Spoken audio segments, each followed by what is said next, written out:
Labas. Trumpas video iš manęs. Tiesiog noriu pakalbėti apie kai ką, kas man neduoda ramybės jau, man atrodo, apie metus. Ir tai yra mano jaunystė. Leisk paaiškinti. Žodžiu, aš save skaitau dar visai jaunu žmogum. Ir aš turiu tą savo jaunystę, aš turiu tos savo jaunus metus. Ir žinai, aš tiesiog galvoju, kad aš, man atrodo, juos švaistau. Ir žinai, ne ta prasme, kad aš ten visą savo laiką praleidžiu internete ar ten dar kažką, ten, žinai, kur visi žmonės kalba apie tai, kad oi, aš ten savo gyvenimą praleidžiu internete, ar oi, aš ten nieko nedarau su savo gyvenimu.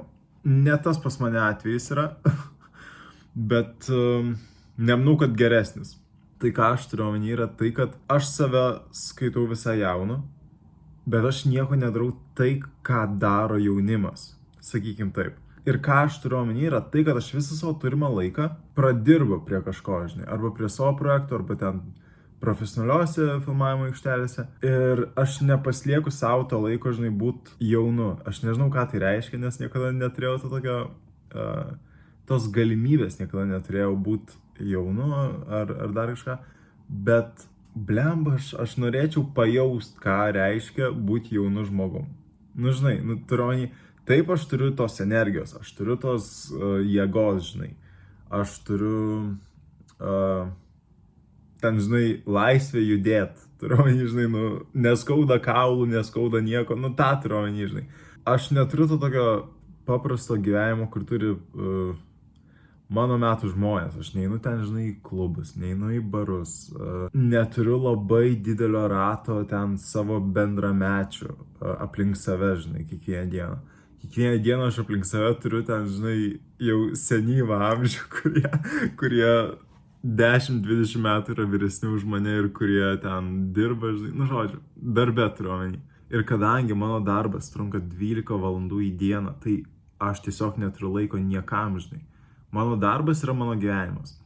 Ir aš tikrai nesiskundžiu, bet ir aš kažkaip bijau, kad šitie mano jaunystės metai trupučiuką prabėgs, žinai.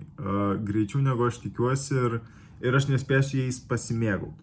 Nu, žinai, pabūtų tokiuo jaunu žmogum, kuriam niekas nerūpi, kuris ten, žinai, džiaugiasi gyvenimu, kokį turi ir va tokio gyvenimo. Aš jo neturiu. Ir nežinau, man trupučiuką tai kelia nerimą, nes norėčiau, kai pasensiu, prisiminti savo tą jaunystę, kai aš, žinai, dariau kažką ten kvailo. Nu, žinai, tiesiog norėčiau būti įdomesnis žmogus, įdomesnis jaunesnis žmogus.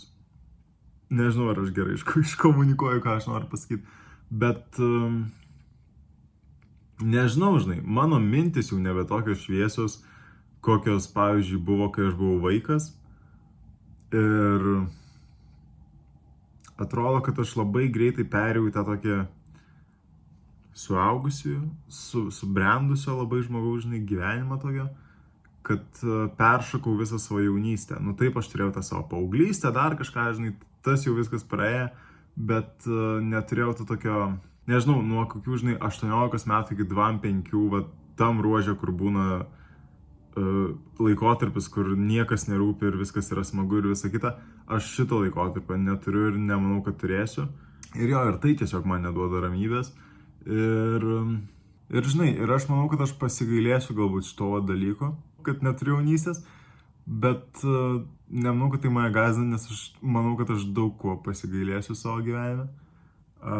Bet, gyvenu taip, kaip noriu ir gyvenu taip, kaip žinau, kaip gyventi, žinai. Niekas manęs nemokė, kaip gyventi ir ką daryti.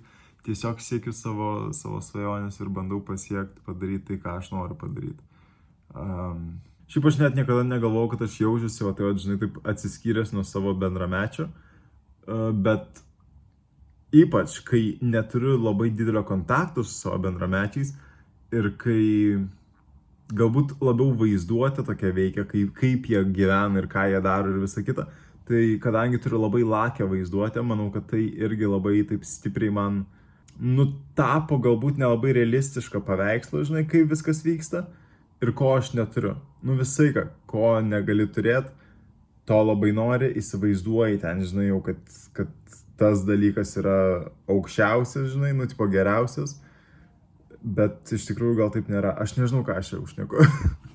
Žodžiu, vienas dalykas vat, apie filmavimo aikštelę, kai dirbi filmavimo aikšteliai, tai žmonės, kurie nedirba filmavimo aikšteliai, niekaip nesupras mūsų gyvenimo. Nu, žmonių, kurie dirba filmavimo aikšteliai, nes tiesiog darbas 12 valandų, žinai, 13-14 kartais būna. Čia mums įprasta, žinai.